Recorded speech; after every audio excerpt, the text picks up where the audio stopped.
أنا بالأخير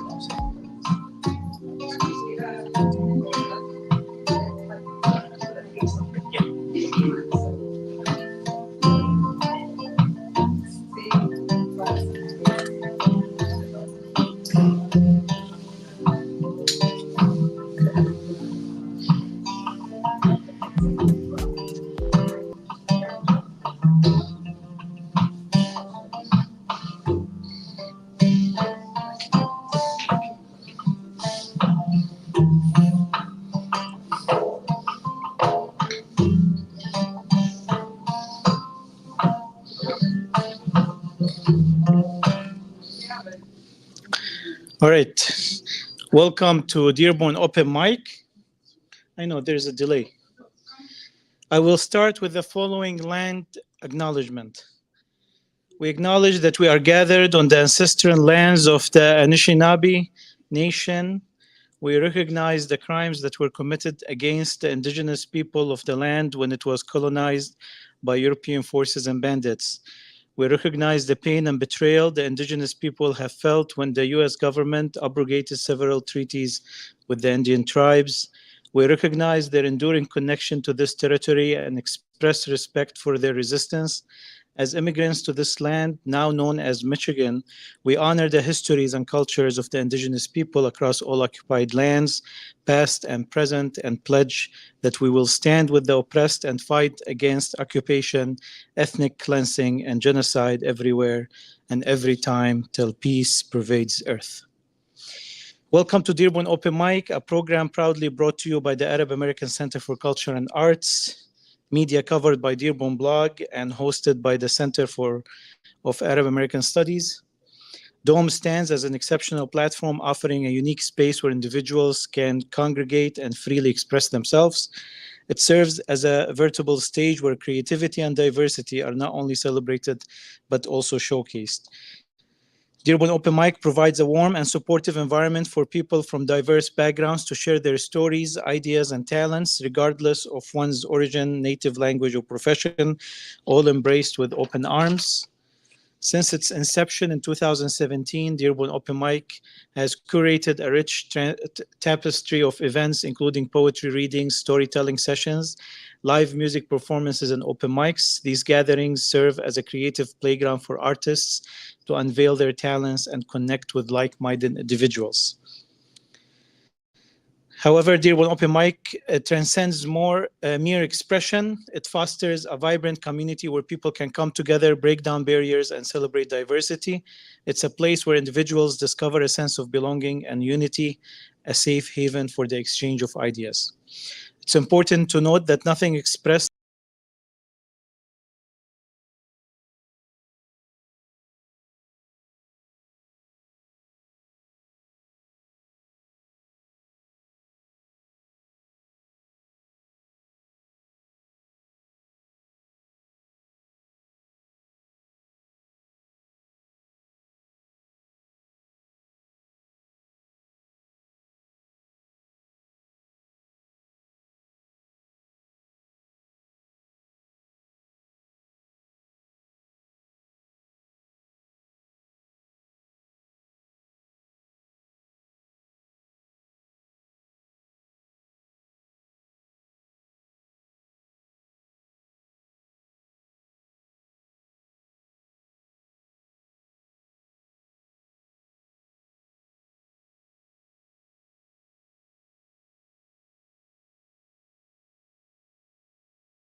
Okay, back. Today we have a special program and we find ourselves playing with from Gaza, or what has been a genocide that has thrust upon us the daily horrors via social media once we never imagined we would witness. As Imam Ilahi has noted, alongside Gaza genocide, we are also witnessing a genocide of morals. The media, news agencies, public figures, and world organizations have seemingly forsaken the principles and ideals of the 21st century, regressing us to a period where the law of the jungle reigns and one's skin color determines their humanity or lack thereof. Culture and intellect, when divorced from the pressing humanitarian challenges of our time, immediately become hypocritical. Therefore, here at Dearborn Open Mic, we expect and prioritize segments that reinforce our humanity and address its most pressing challenges. Our first guest, appropriately, is David Finkel, who is a Detroit activist and editor of the journal Against the Current. And he is a member of the Jewish Voices for Peace, Detroit, and he will speak about it. Against the Current is an analytical and activist journal sponsored by Solidarity. Solidarity is a socialist, feminist, anti-racist organization formed in 1986. JVP expresses its vision online saying, "We envision a world where all people from the US to Palestine live in freedom, justice, equality, and dignity. Like generations of Jewish leftists before us, we fight for the liberation of all people. We believe that through organizing, we can and will dismantle the institutions and structures that sustain injustice and grow something new, joyful, beautiful, and life-sustaining in their place. JVP has shown to be one of the most formidable organizations fighting for the freedom of Palestinians. From the first days of the genocide, they have created a sit-down at Grand Terminal in New York, shutting down Congress, shutting down New York Times, and more than I can count of protests. They delivered a very loud message that history cannot miss. Zionism and Judaism are two different things, and many Jews view Zionism as anti-Jewish. David will tell us more about JVP and responding to the genocide in Gaza. Welcome, David.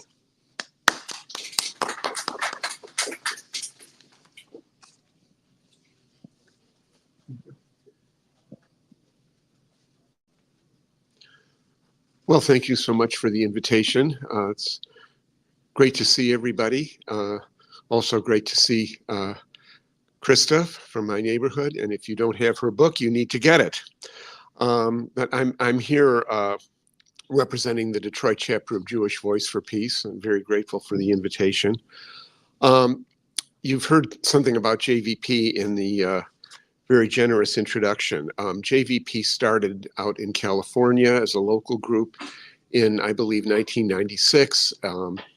And as it was becoming a national organization, our Detroit chapter formed in 2005 and has been active since then. Since October 7th, JVP nationally and certainly in Detroit has been growing, I have to say, explosively, both in terms of our activist core and in the activities we carry out. The principles on which JVP is organized are basically a commitment to the principles of equal justice, equal security, and equal peace for Israelis and Palestinians. That's the principle. What that's going to look like in terms of drawing a map, not my thing. I don't have the competence to do that. That has to be done on the ground when the barriers and the obstacles to peace and justice are removed, or at least significantly turned back. Now, in the disastrous 6 months since October 7th, the 6 months of the killings on October 7th, and then the genocide in Gaza, I'm sure you follow it extensively, but there's a few things to say about it. It's not the first genocide in recent times by any means. It's not the only genocide going on right now, but it's the first genocide in history that is live streamed. Okay, and that poses both a trauma and a tremendous moral challenge because you can't turn away from it. The other thing about it, that while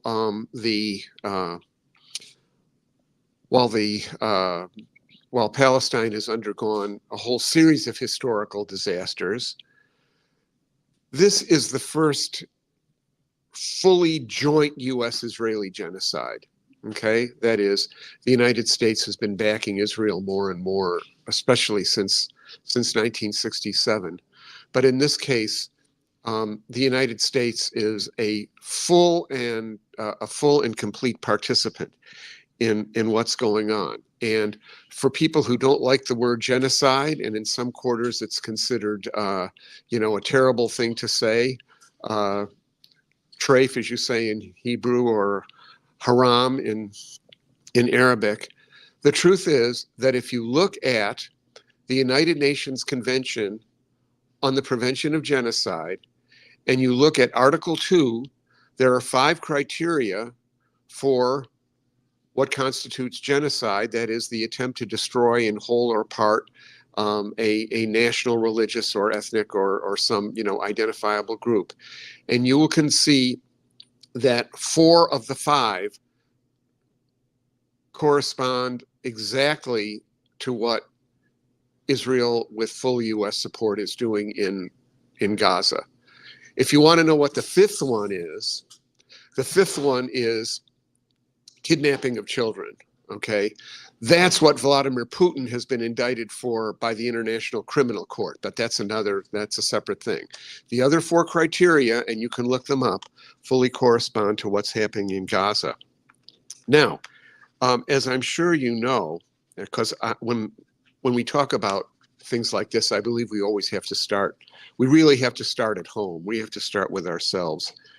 As I'm sure you know, there are huge attacks on Palestinian, Arab, and Muslim community activity and activism, including horrible attacks on campus freedom of speech and activity in support of Palestine. I'm sure you know about the situation at U of M with the attempt to impose this absolutely, I have to say, illegal and unconstitutional attack on so-called obstruction of activity. You can just imagine the breadth to which that could be applied. So you know what's happening at the University of Michigan, I'm sure, and in many other places it's much worse. There is a severe rise throughout our society in both Islamophobia and anti-Semitism, that is, attacks on Muslims and sometimes people who aren't Muslims, but who some people think look like Muslims, and on Jews. Islamophobia and anti-Semitism, both forms of racism, which always, frankly, go together, okay? When racism rises up and shows its head in this country, anti-Semitism and Islamophobia always go along for the ride. And we see that in all kinds of political expressions.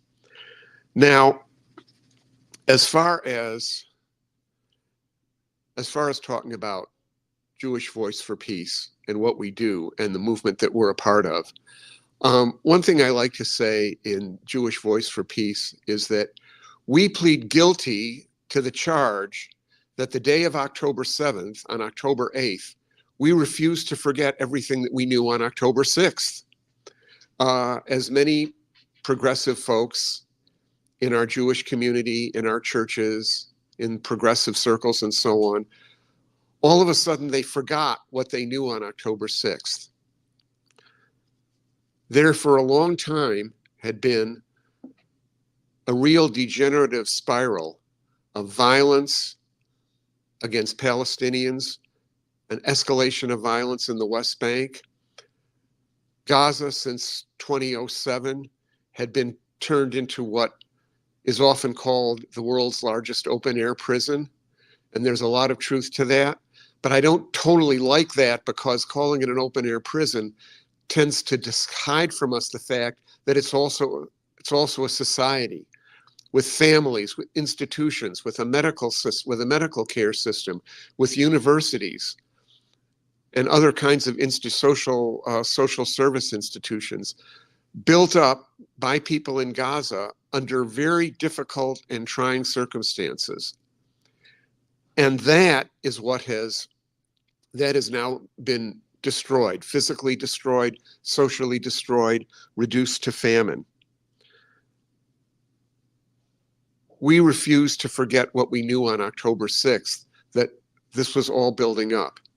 And what we saw on October 8th, when we saw what Israeli government officials, to say nothing of the extreme right wing and the settlers, the overt Nazi types like Ben-Gvir and Smotrich were saying, when we heard what Israeli political and military officers were saying, we are dealing with human animals and we will act accordingly.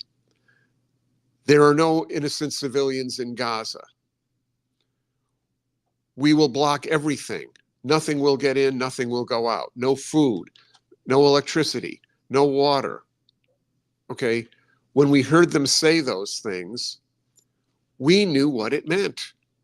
We knew what that meant, both from our overall understanding of what that kind of rhetoric means. That was the rhetoric, for example, of the Rwanda genocide in 1994. And we also know it from specific occurrences in Jewish history. We knew what that meant. We knew that it pointed towards genocide. And we were not afraid to say that from the very first day. We saw it coming. And even though United States government officials either didn't know or pretended not to know, because I can't believe that they're all that stupid, not to understand what that kind of rhetoric means, we knew what was coming. And JVP began responding to that immediately, along with others. The other thing that I like to emphasize is that what we are doing makes a difference. And here, when I say what we are doing, by we, I don't just mean Jewish Voice for Peace.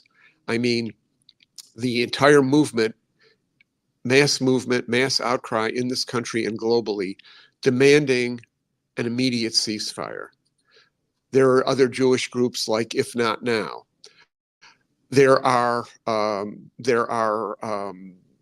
many peace organizations. There are the Palestinian and Arab community organizations. You know many of them. And when I say what we are doing makes a difference, is that the outcry for a ceasefire has moved the needle.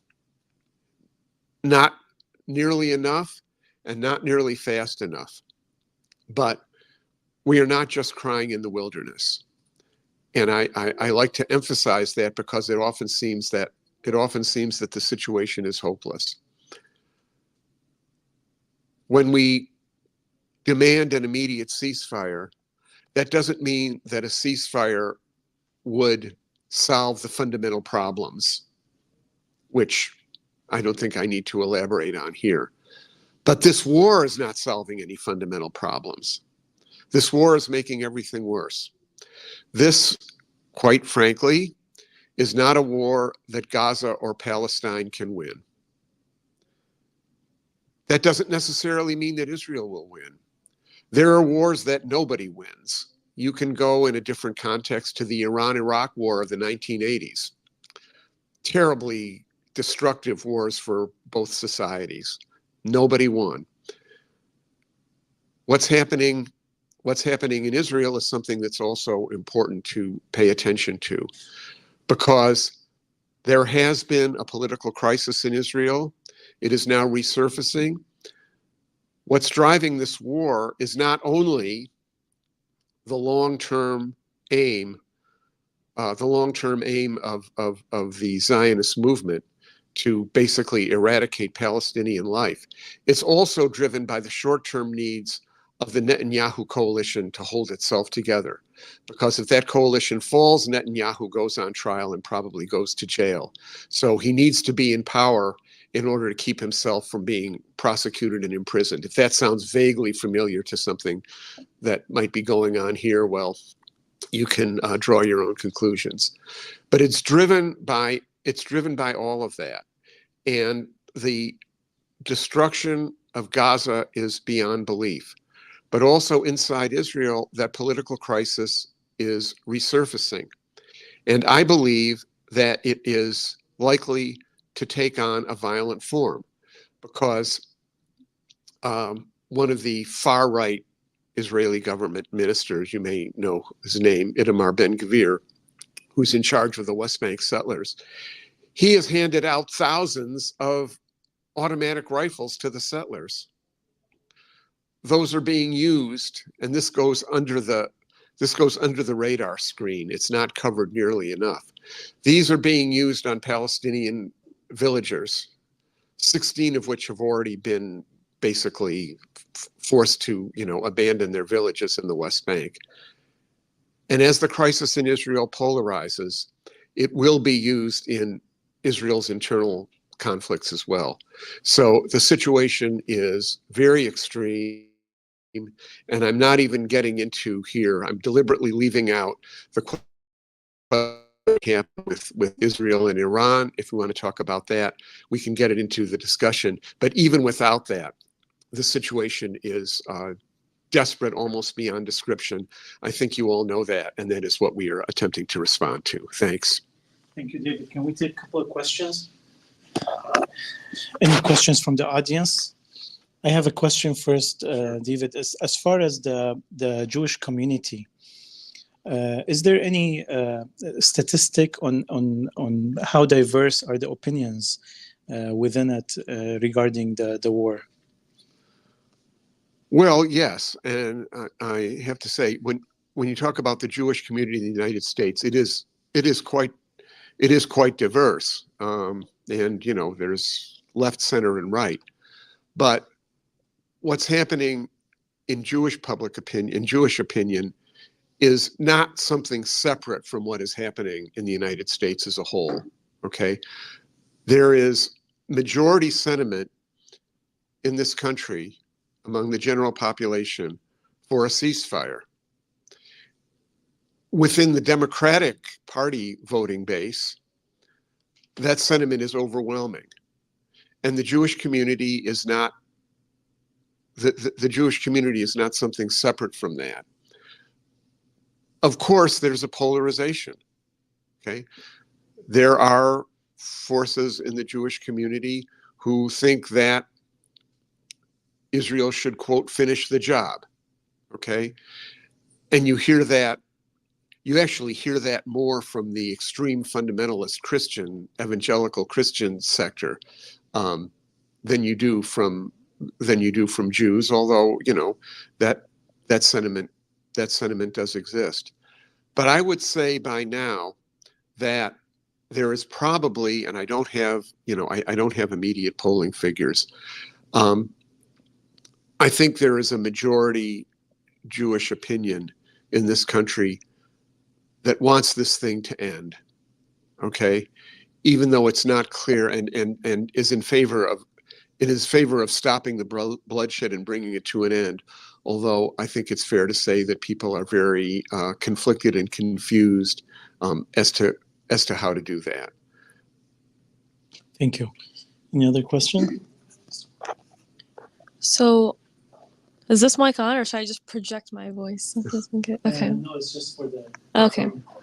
So, do you have any suggestions to where you think people could better educate themselves or receive their news? Because obviously, here in America, the American media outlets are not super consistent or honest with what really is going on. So, like for example, I look at Al Jazeera often, but when you shared that they're supplying thousands of weapons to settlers in the West Bank, like that's something that I hadn't heard yet before, even with as much research as I've been doing. So I just wanted to know if you had any suggestions as to where we could learn more.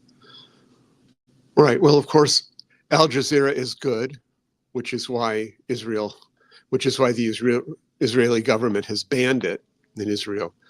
And of course, there are tremendously brave journalists in Palestine and Gaza who are being targeted. I believe close to 200 now have been killed in what are obviously, deliberate military operations.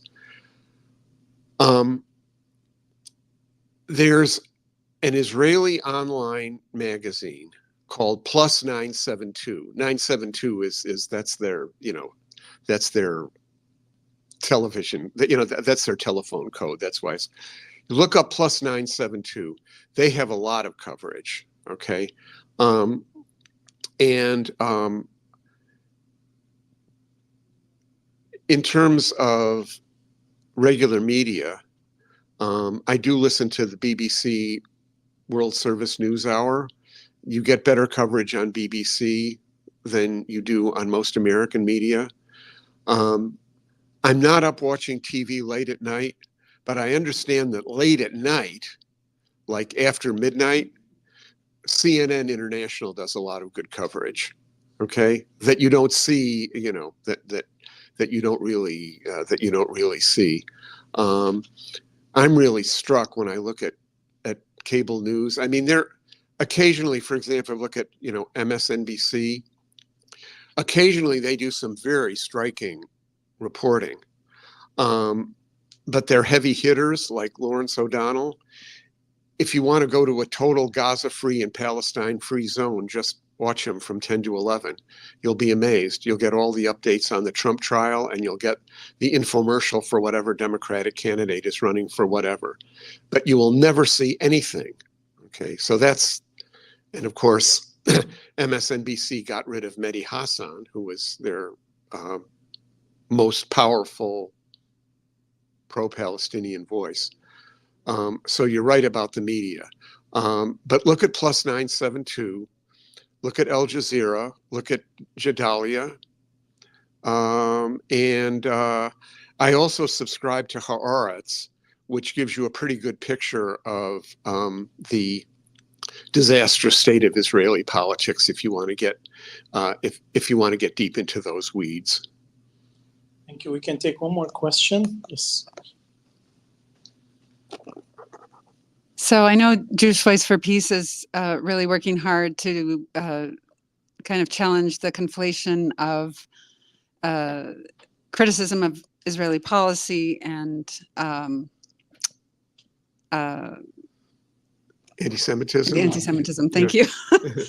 And I just wonder if you could talk about how successful that is, and also given the crackdown on campuses and in the employment arena, and then how that translates into change on the ground in Israeli society, given that I think it's like over 90% of Jewish Israelis think that the military effort in Gaza isn't going far enough.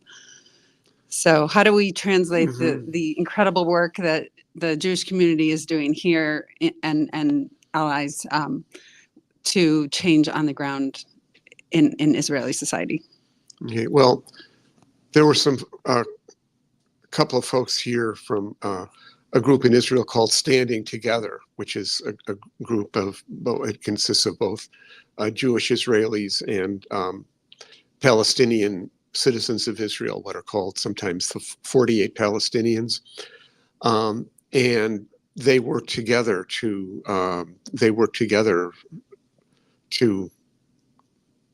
against the attacks that are going on Palestinian communities and so on.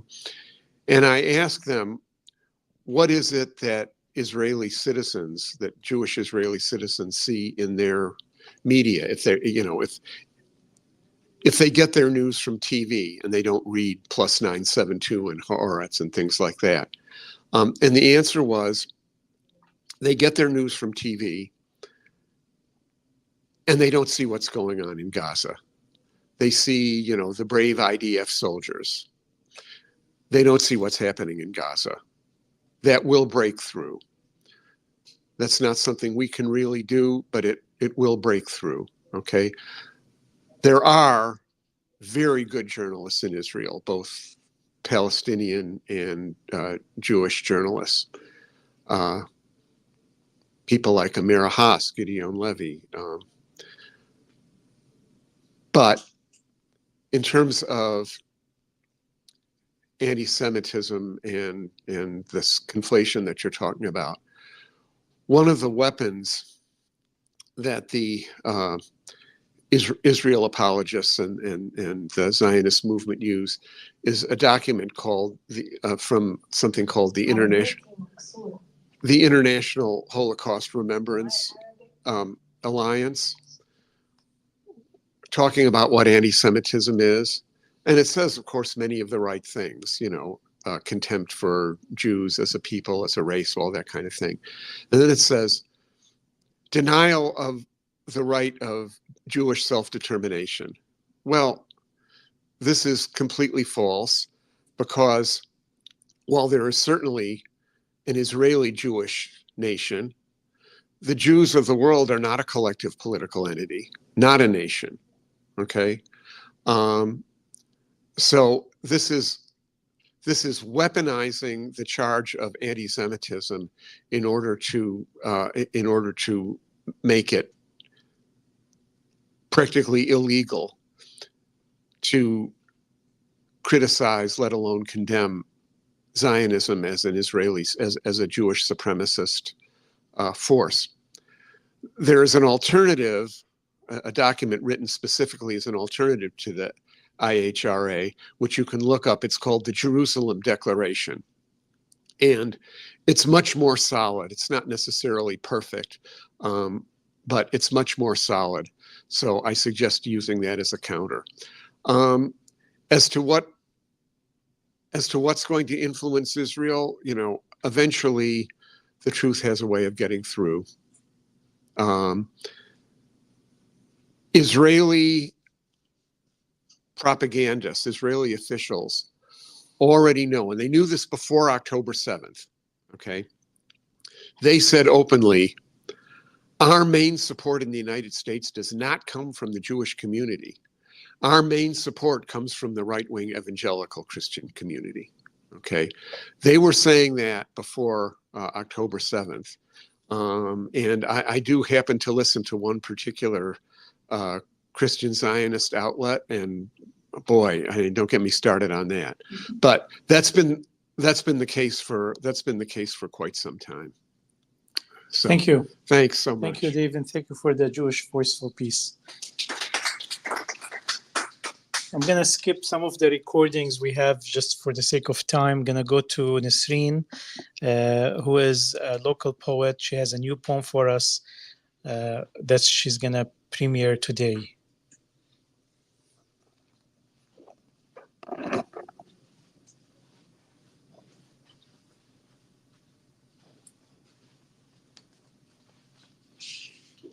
Assalamu alaikum.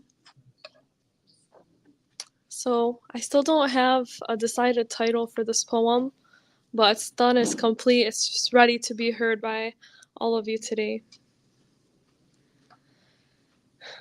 When we speak our words and they go unheard, do they float away, fly like the birds? No, I know God is listening. When I hold your hand, spontaneous, unplanned, does your heart skip a beat? Are you a sentimental man? Yes. Pull me close to your chest, let me hear it. I hold on to you, guilt-ridden, trying to leave my intrusive thoughts hidden, seeking solace and also avoiding the present that God has written. But I am grief-stricken, mourning the loss of each Palestinian martyred in this genocide, while I pathetically hide in the country that funds it. In this world, there is horror everywhere that I turn. I try to hide behind my books, trying to selfishly catch a break, seeking out even the most temporary of escapes, because there are so many nights that I lay awake, the torment and the sadness makes me ache. I close my eyes and I am plagued by vivid images of the Palestinian people being ethnically cleansed, while I live in the country that emphasizes how the means justify the ends. They use my tax dollars to spend and spend on endless bombardments. Then there are so many people here who have claimed to be friends, ignorantly staying silent, or worse, they loudly defend the right that Israel and the United States has to kill 30,000 plus Palestinians since October 7. But this traces back to well before 1948, which they can't comprehend. Genocide making history, genocide that transcends. Palestinian souls are not statistics. Each life lost is a paved stone path that leads to beautiful bridges that connect across over sparkling rivers that stream through an infinite forest that shelter all the beautiful things of this world. I think about all the blood spilt, and I try to shove out all of this misplaced guilt, because there is nothing wrong with wanting to be held when we witness their pain, to feel compassion when I think of Palestinian lives slain. Is this not what makes me human? Is this not what makes us human? And I've said that in this world there is horror everywhere that I turn, and it's true, but in this world there is beauty everywhere too. When mosques and churches are being bombed, their walls burning down to the ground in flames, the people of Palestine continue to pray. The people of Palestine continue to pray. They are praying and pleading and calling out to God. Do you think that their words are flying away with the birds? After all we have observed, I cannot and will not believe that they would go unheard. No, I know God is listening. Thank you, everybody.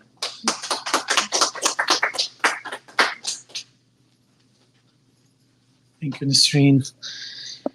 We are lucky today to have Dr. Christa Bruhn, who's going to honor us for the second time at the Dearborn Open Mic. and we're going to call Dr. Wissam Maligi, Director of the Arab American Center for Arab American Studies, to introduce Dr. Bruhn.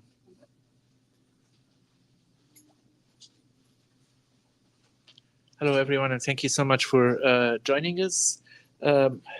Talking about her memoir, Crossing Borders, A Search for Dignity in Palestine. We are delighted to have Christa Bruhn, who is an award-winning American author, photographer, culinary artist, with a lifelong passion for peace and justice. She is the daughter of a German immigrant raised under Nazi Germany and the mother of 3 Palestinian Americans. She holds degrees in international studies, a BA, a master's in Middle Eastern and North African studies, and a PhD in educational leadership and policy analysis. She has published academic work in Palestine, peace education, and diversity, and Lana participated in roundtables on the future of Palestine and Israel. She splits her time between Madison, Wisconsin, and among her extended family in the farming village of Jalama, Palestine. Before welcoming Dr. Bruhn, I also want to acknowledge the support of the University of Michigan Dearborn for the Center for Arab American Studies and for the potential to make this happen, which is not an easy occasion on many other campuses. I thank you all for being here.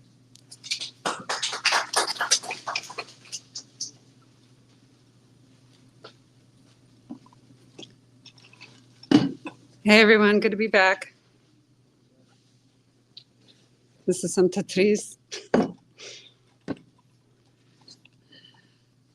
So I'm going to read just a few passages from my memoir, Crossing Borders, The Search for Dignity in Palestine. I published this last year for the 75th commemoration of the Nakba, which is also the 75th anniversary of the establishment of the State of Israel. And this covers like 30 years of my life, my impressions of Palestine. So you get to see Palestine through my eyes. I'm going to start with a passage from chapter 33 called Rachel Corrie. For those of you who don't know, Rachel Corrie was an American activist who went to Gaza to protest or to stand literally in the way of homes being bulldozed in Gaza. And that was back in 2003. For those of you who don't know what happened to her, you'll find out. But I'm going to start there because her birthday was just a month ago, and the anniversary of her death was just a week ago. So this goes back. All the years I traveled to Palestine, I was aware of my privilege as an American. I know the Israeli army can detain or kill Palestinians without consequences, but I've never worried that anything could happen to me. I'm an American citizen, and by extension, I'm Israel's benefactor. I'm untouchable. It's this belief that lets my eyes lock onto those of soldiers at checkpoints, gives me the courage to demand the soldiers open the road when it's closed, keeps me committed to holding the state of Israel accountable for land confiscations, harassment of Palestinians, violations of human rights and international law. My privilege is my protection. When I first hear of Rachel Corrie's death in Gaza, I'm in disbelief. Aware of her own privilege as a white American, Rachel attempted to make a dent in the injustice in Palestine until her life was cut short in Gaza. A European American girl in her 20s run over by an Israeli bulldozer. It can't be true. Israel wouldn't dare kill a Westerner, especially not an American. Well, we all know that's not true anymore. The Israelis crossed the line and plowed through her veil of protection. Rachel is dead. My belief is shattered with her death. I learned Rachel went to Gaza to protest the demolition of homes in Rafah, that she put her body between a Palestinian home and the bulldozer, and that the bulldozer ran right over her. That was March 16th, 2003. Officially, the Israeli army was conducting a military operation to demolish Palestinian homes, seize weapons, and locate smuggling tunnels across the border with Egypt. Rachel and 7 other international solidarity movement activists were engaged in non-violent direct action to protest the home demolitions when one of the two bulldozers involved in the operation ran over her and killed her. I recall seeing the border in Rafah when I was in Gaza in 1986. It was then that the director of Save the Children showed me the beginnings of a water treatment facility buried in the sand. I saw the way families separated by the border called to each other across the fence. Now Israel has started an operation to bulldoze homes in Rafah, allegedly to give a wider buffer on the border with Egypt, similar in principle to the clearing of the Lebanese border areas in 1948. But instead of whole villages, houses were the targets. The people of Rafah lost their homes and their dignity. Rachel lost her life. Rachel's parents' lives are shattered with her death. A further slap in the face are the disappointing outcomes of a series of investigations and court cases from 2005 through 2015, culminating in Israeli Supreme Court hearings that absolve the Israeli military of any guilt or violation of human rights. The Supreme Court deems her death an unfortunate accident and claims the driver of the bulldozer could not have seen her, even though she was clearly marked. Moreover, the court rules that the Israeli military cannot be held accountable for violations of human rights because the incident took place during wartime. Nasser's father's words ring in my ears. The war is not over. Despite Rachel's parents' frustration over the lack of justice for their daughter's death, they carry Rachel's message forward through the establishment of the Rachel Corrie Foundation for Peace and Justice. I recall my time in Gaza where I witnessed the hardship of living there, the heavy Israeli military presence that rode past my window and nearly got my brother shot on the beach. I recall my own experience of standing up to the army to open the road closed for shooting practice. Could that have been me, my brother? How will I respond the next time I come face to face with the Israeli army? So part of what I think what I'm reading today will illustrate is how what's happening in Palestine is nothing new. I mean, this whole situation goes back to the beginning of Zionism over 100 years ago, and Palestinians have been demanding dignity in their homeland, the right to live with dignity in their homeland for some time. With all the emphasis on Gaza, we may not hear as much about what's going on in the West Bank, but what I'm about to read is just one of many restrictions on Palestinian life and livelihood in the West Bank. And I'm going to read from the chapter, The Wall.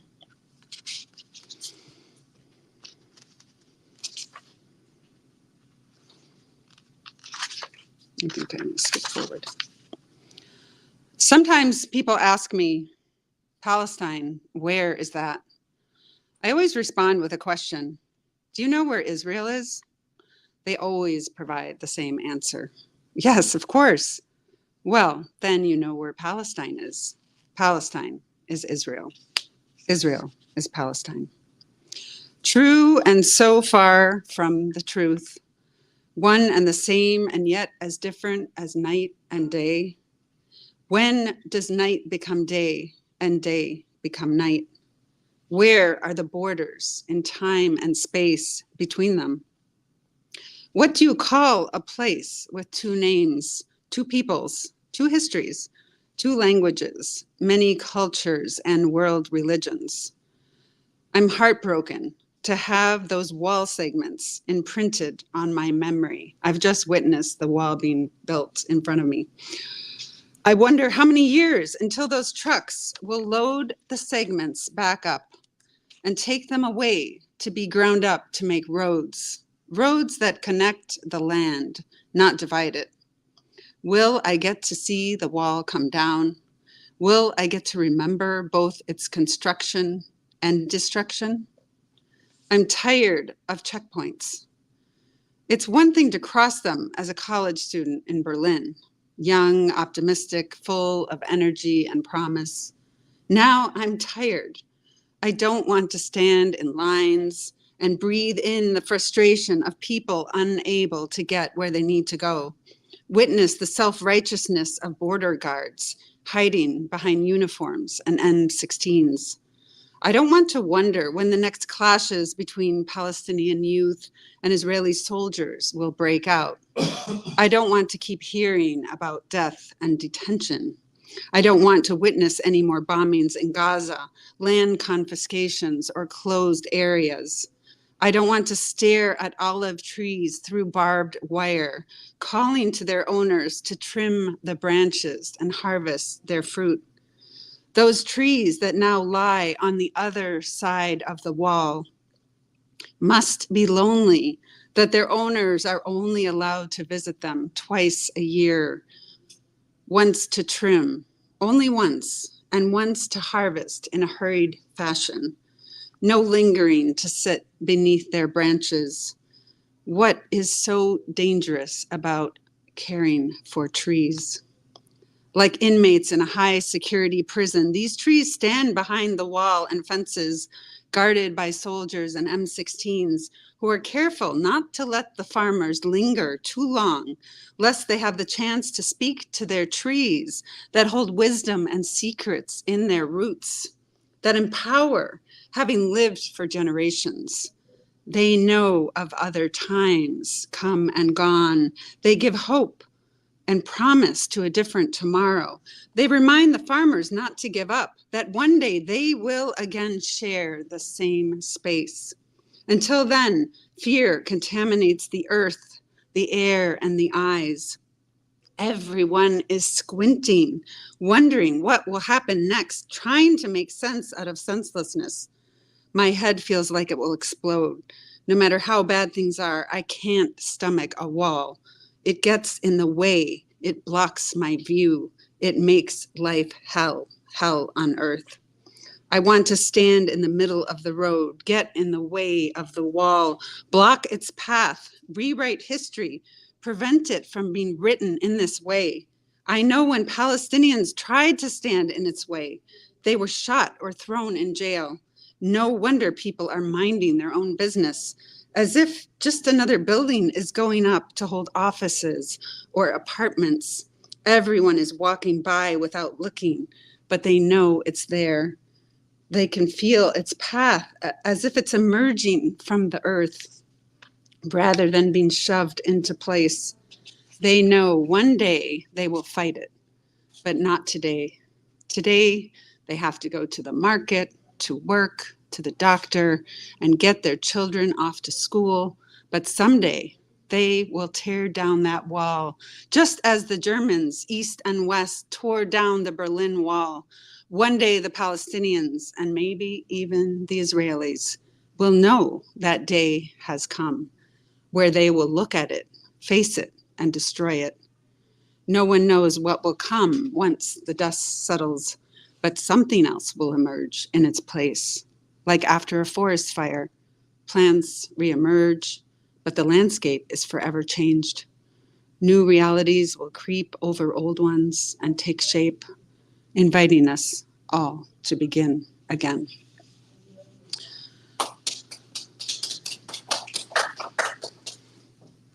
Do I have time for one more, or should we? We're actually Yeah, we're running out of time. Okay. running out of time, but All maybe right. I want to take some questions. Oh, sure, no problem. for you, Yeah. Doctor. So we're gonna open it for a couple of questions, and if there's none from the audience, I have one, Doctor. I keep encouraging my aunts who have lived different eras of the war in Lebanon, against Israel, and the various episodes of the Lebanese civil war and the war with Israel. I keep telling them to write their memoir or record it, or the importance of that. What would you tell them to convince them of the importance of their oral narrative?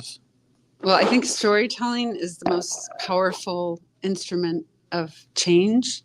And what I would tell them is to just sit with the memories, because the most compelling memories, the ones that have touched you deep in your soul and have changed you forever, are unforgettable.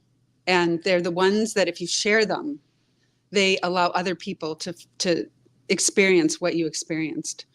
And so by writing down what I would call as a writer pivotal events, you know, you can just collect these memories, and then if you kind of sit with them, they will tell you what story they are telling. So when I did that with my own experience in Palestine, the golden thread was dignity. So I would love to know what their golden thread is. And there's nothing more powerful than a story. We've been telling stories as human beings forever, even before we knew how to write.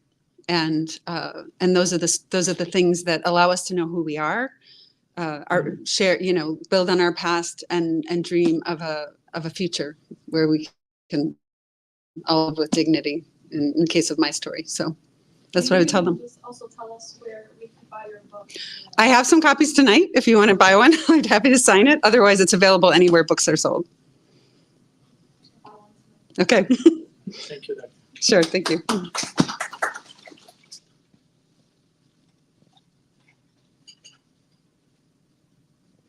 I can just leave that. I'm familiar with my blood is Palestine. I want you through the streets while they lying on the TV. I didn't even ever know the bone they can be. If they feel still a country that got off of the tree. I miss if you want freedom, no more liberation. And we ain't gonna give up this reparation.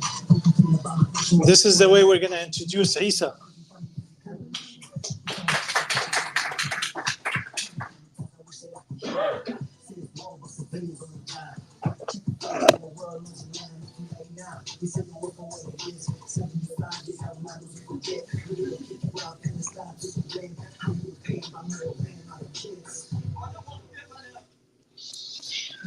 Esa Mohamed, a performing artist, Dearborn native, and an activist, has been very vocal both through his performing art and through his political statement on social media. Esa, thanks for coming today. I know last time you were sick, you weren't able to make forgive me. it. I really wanted to make it last time, and I completely lost my voice. It was during Ramadan. I missed a couple of days from fasting. Like Alhamdulillah, Ramadan Kareem. I wanted to. to ask you to tell us a little bit. I want to document some of your experience. Now, you've been in the heart and center of the protests taking place. Tell us, not everyone has been attending these protests. Tell us your point of view from inside this protest and your experience as an activist so far through this time. Well, first off, I want to say that I appreciate people calling me an activist, but I truly don't feel like I do enough to even be called an activist. I show up to the protests. I just do what I can, you know. But from showing up to the protests, what I have seen, because for most of the world, the Palestine situation is brand new to them. They're just now discovering it. For us, for a lot of us that grew up Muslim or grew up in America, Arab or Muslims, this is something that we grew up with, you know. So we always were fighting for Palestine. I remember being a little kid, and we had in 5th grade in front of our the middle school in the South End. I grew up over there, and in front of Solano, we were protesting free Palestine. I'm like, what are we doing standing on this corner? What's that gonna make? You know, what kind of noise is that gonna make? But fast forward 14 years later, I'm in Washington, D.C., and there's a sea of people from all over the world, from every ethnicity, from every background, all cheering free Palestine, and people that have had enough with the current system and just taking a back seat and allowing people to completely destroy the fabrics of our society and to pin people against each other. So what I've been seeing at these protests, because just like David said, it's making a difference. I know people will say, what does going in the street and screaming do? I tell them, imagine if we weren't doing that, how bad it would have been. And imagine the pressure, or imagine without the pressure, how much more these people would get away with. And just like the Vietnamese or what was going on in Vietnam, it took many years. It took over 10 years of them fighting to get the liberation. This is the first time, because I also protested back in 2021, right? And there was also, like I said, for a lot of people that don't know, for them this is new after October 7, but Gaza was getting bombed in 2021 as well, and there was massive protests that came out of that. And during that time, I remember Joe Biden came to Detroit, and we protested, and I wasn't even planning to speak, but somehow I ended up with a mic and screamed until I lost my voice for the next 3 days from giving a speech. And Joe Biden was here, and when the reporters asked him, you know, what do you have to say about this? He basically said, because he was testing one of the cars in the Ford factory down the street, he basically told them, stand in front of the car, and after I drive, I'll let you know how I feel. Basically just completely ignoring the situation. But now everywhere he goes, every time he tries to do anything, like, he can't get away from it anymore. And that's because now it's continuous. In 2021, after that protest, I said, I'm never going to protest again. I feel like this was a waste of time. I'm tired. After the next day, everyone went away. For me, I've been making music since 2017. And when I started making music, it was about this type of stuff. It was always about either political, or Palestine has always been something I spoke about. And I kind of got away from it after a few years, because I felt like I'm talking to an empty room. No one's listening. No one cares. But like I said, fast forward to 2024, the entire world is standing up. And to the people who are still thinking that it doesn't make a difference, what was the saying? I'm only one person. What could I do? Said 7 billion people. It takes us to come. Every individual has to make the decision that I can make a change and show up. Because if everyone says that they can make a change and they all show up and they're all on the same mission, then you will make a change. But if everyone is standing and saying, oh, I can't do nothing, I'm gonna leave it for the next person, you show up and it's just a few people. But even the few people that do show up, they make a difference. Thank you. Before I let the audience join the discussion, I want to ask you, what are some of the epiphanies or things that affected you during the protest, things that you saw you weren't expecting, or things that, stayed with you? So I'm not sure if you guys seen on the news on the city of Dearborn 2 days ago, they stopped a car caravan. There was a protest we had, and basically we've done a few car caravans, and we'll ride through the streets, ton of cars with the flags. We'll go on the freeway. Sometimes they'll drive a little slow, cause a little traffic, but that's a part of protest. And the point is disruption. Yesterday, all we were doing is driving down Michigan Avenue. We're going to go to downtown, come back around, nothing too crazy. As we're driving down Michigan Avenue, we're seeing a lot of cars and stuff going on, but I start seeing a helicopter. I'm like, I know that's not for us, riding in this little 30-car caravan, just driving down the street. And now I'm seeing undercover cars, and I'm seeing all these different cruisers coming around, and I'm in the front, so I'm seeing everything firsthand. And we come on to 14th Street on Michigan Avenue just before Corktown, and I swear to God, I seen it was probably like 14, 15 cruisers all swarm in, like 50 cops all jumping out of their cars and running to the car. I'm like, no way they're doing all this for. I had to turn around and make sure like more people didn't join. There's like 20 cars, 20 of us just riding slowly down Michigan Avenue with our flags out. And they shut down all the roads. They shut down entrances to the freeways. They shut down downtown. And I was like, bro, you guys really did all this just for us?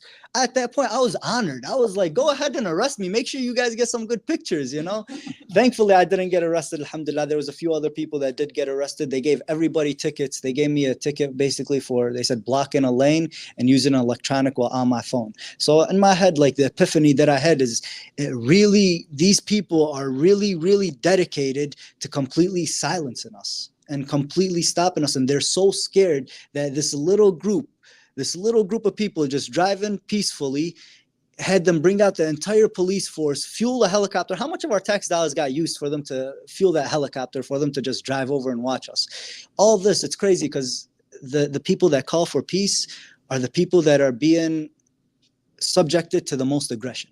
The irony of it. Right. So what I've seen is that at the end of the day, the people protect the people, and the only way that change is going to happen is if we keep applying pressure and we keep fighting until change comes, because nothing happens overnight. Just like with anything, a tree is going to take many years to grow. And if we keep doing what we're doing, inshallah, we'll have a tree with many fruit that everybody could eat in, regardless of where you're from, what kind of, what your skin color is or what you believe in. Thank you, Esa. Just to clarify for the recording, I heard that they were worried that you're going to block the Ambassador Bridge, because that's what happened earlier in the day in San Francisco. Was there any intention for the caravan to block the Ambassador Bridge?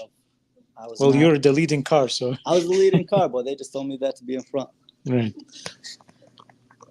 Any question from the audience for Esa?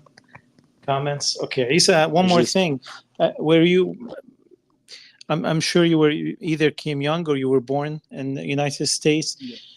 You feel your young generation that has grown in the United States, usually not very engaged in politics. This gives a lot of hope, especially when Palestinian children see that, and Arab children see that. They see, and children really all over the world, when they get an inspiration from American children actually being engaged and involved with social justice and political justice issues. Where do you feel this stems from? In 2021, the largest protest for Palestine came out. You would expect that Dearborn in the 60s and 70s, these are the most engaged people politically.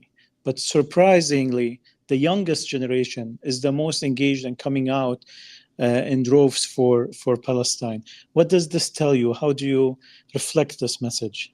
I was, because of, the first generations that came here, they're just coming here for survival. A lot of them came with $20 in their pocket and the clothes on the back if they had that, The famous story. So a generation or two later, we're born and we grew up here, so we're full citizens. I tell people all the time, my family's from Yemen, and I am proud of my Yemeni heritage, but I grew up here. I'm a born American citizen. If I go to Yemen, they're gonna make fun of me and call me, how like sometimes people make fun of people who come overseas, like over there, they're gonna joke around like that. But in my heart, I love America, but to love America, I want it to be a country that I'm proud of. I want it to be what it says it stands for. And I want it to be a country that's not a war machine and going and destroying all of the world and causing havoc at the expense of our backs. Because I could get into, it's a whole, deep conversation. But basically, I want the best for America. And the best for America is peace, is taking the better road, is changing of the system that applies, that basically takes advantage of its citizens.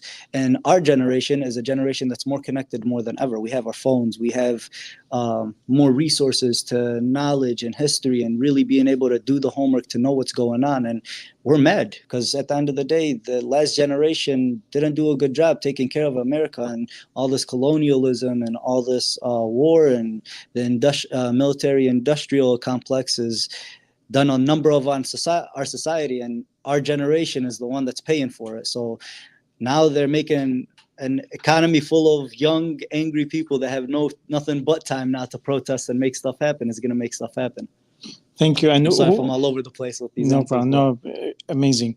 Who are some of your American role models? My role models from American history. So I think the way I am is because I started listening to music when I was like in 7th grade, like really starting to listen to hip hop. And my first rapper that I was listening to was Tupac. And if anyone knows about Tupac, he was very F the system type of guy, but he spoke a lot of truth in his raps, and it was in a very aggressive, very blunt manner, straightforward, which, some people might get offended, but we're talking about people's lives and people being killed and massacred. I don't know. The biggest problem, I feel like sometimes people want to get on and have a very formal conversation. It's like, no, we got to get straight to the point, So a lot of my heroes came from like people like Tupac and people that just stood for justice, Malcolm X, of course. I would say Abraham Lincoln just a bit, but I don't know too much, but he's just a big guy to mention. But mainly like Tupac and Malcolm X for real. Thank you, Esa. I appreciate it. Thank you.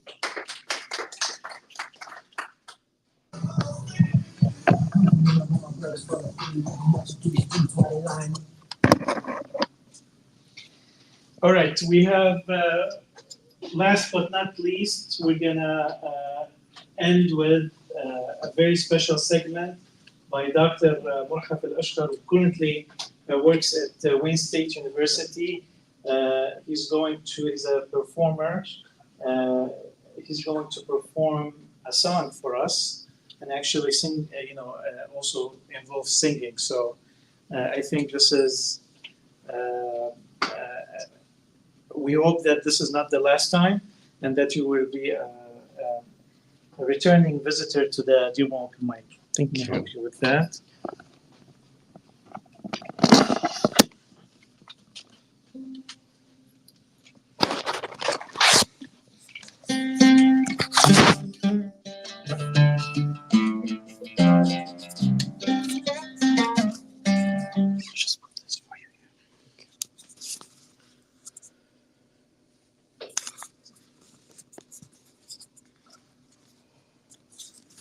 Good evening, everyone. Thank you for having me. And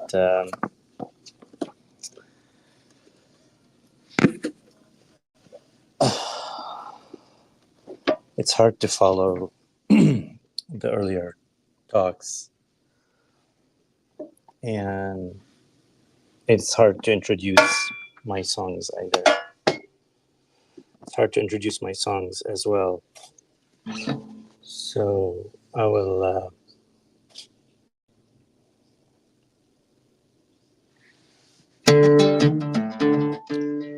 I'll just let them speak. The first one is from Syria.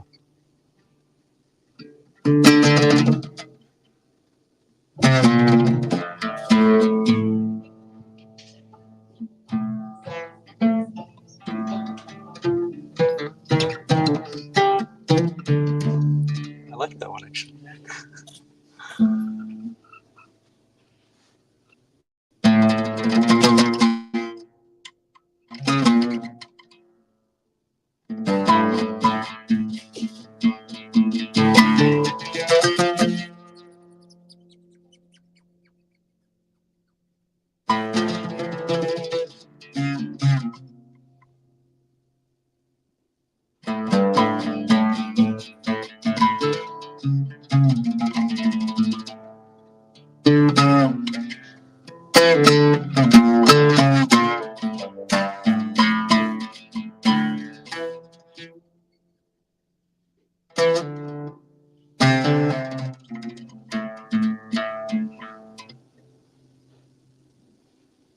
That was tuning.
امبارح وعالقارب في أطفال شافوا مشهد بعيونهم واللي مات كان رفيقهم بين الست اللي ماتوا امبارح وعالقارب في أطفال شافوا مشهد بعيونهم واللي مات كان رفيقهم بكيوا سوا وحلموا سوا بكيوا سوا وحلموا سوا بكيوا سوا وحلموا سوا وكلهم أكلتهم الشمس شو ذنبهم كل هالبؤس كلهم أكلتهم الشمس شو ذنبهم كل هالبؤس يلي راح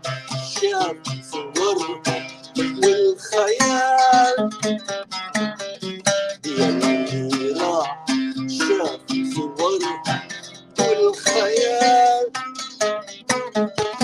كده بلاد ما ترتاح كده بلاد ما ترتاح كده بلاد ما ترتاح ما في راحة للأرواح ما في راحة للأرواح ما في راحة للأرواح ما في راحة للأرواح ما في راحة للأرواح ما في راحة للأرواح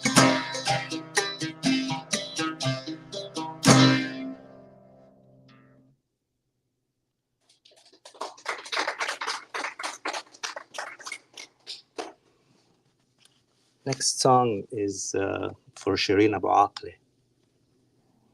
ما رح تبكيك العين وبالقلب في 100 سكين عالشهيد لا ما في حزن ودمك انت غالي يا شيرين. شيرين هي شوكة بعين المحتل ومثل شعبي حر وما بينزل وكلنا رح نتعلم منها ودمها عنا كلنا هذا دين.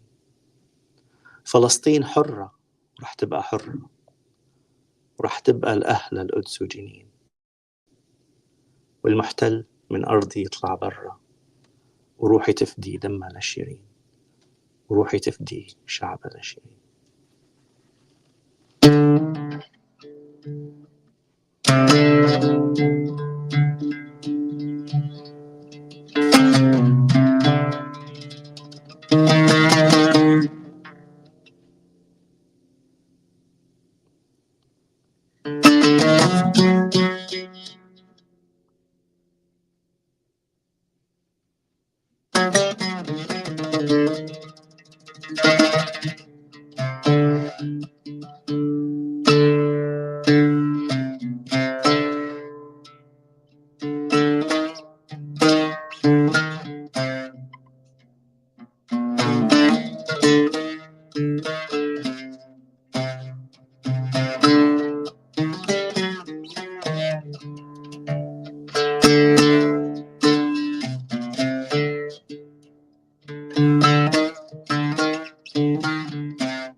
ما رح تبكيك العين وبالقلب في 100 سكين عالشهيد لما في حزن ودمك انتي غالي يا شيرين. ما رح تبكيك العين وبالقلب في 100 سكين وعالشهيد لما في حزن ودمك انتي غالي يا شيرين.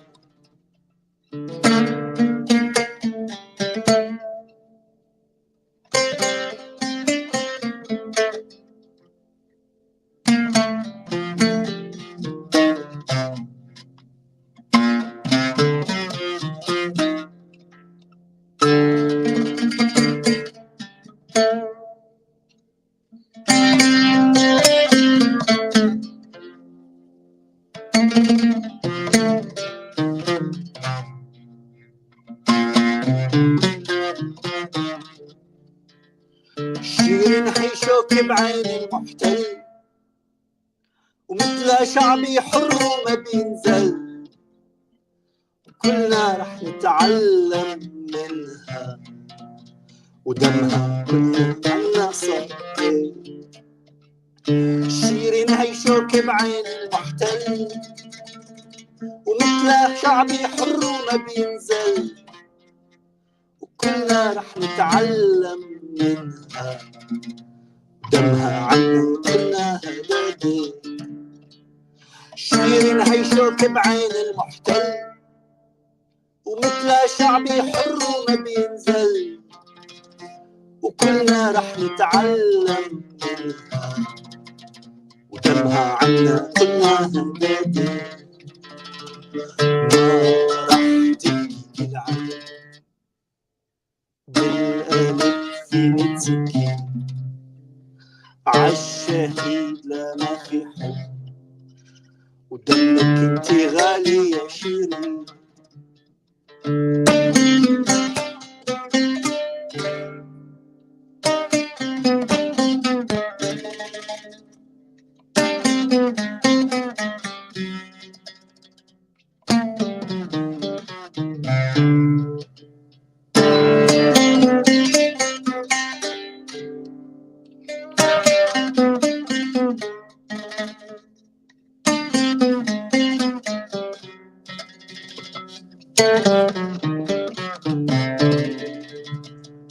فلسطين حرة ورح تبقى حرة ورح ترجع لأهل القدس وجنين والمحتل من أرضي يطلع برا وروحي تفدي دمها يا شيرين فلسطين حرة ورح تبقى حرة ورح ترجع لأهل القدس وجنين والمحتل من أرضي يطلع برا وروحي تفدي شعبها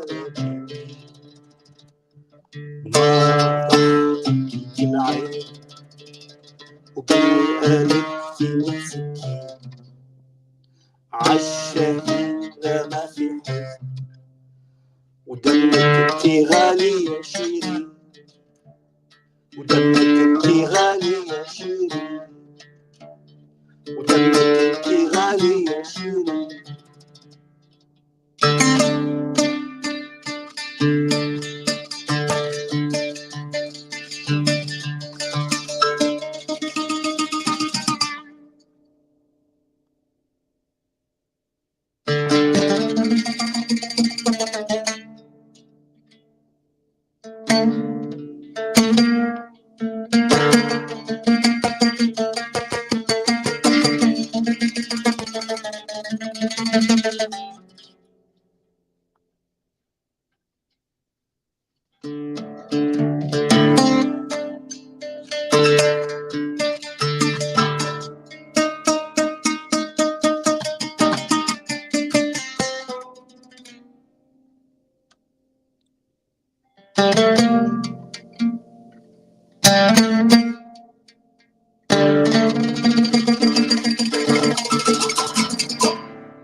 Thank you, Dr. Morhaf. If you just the titles of these two songs or the topic, the first one was about a Syrian child who drowned on his way, as it has been the news of many immigrants or exiles from Syria. And the second was about Palestinian journalist Shireen Abu Akleh, the American Palestinian journalist who got assassinated by the Israeli army. Thank you, Dr. Morhaf. Thank you, everyone. We've exceeded the time. Thank you for making Dearborn Open Mic a reality. And all of us here are volunteers, so please support Dearborn Open Mic by bringing out your ideas, inviting people to it, and keeping it alive. Thank you very much.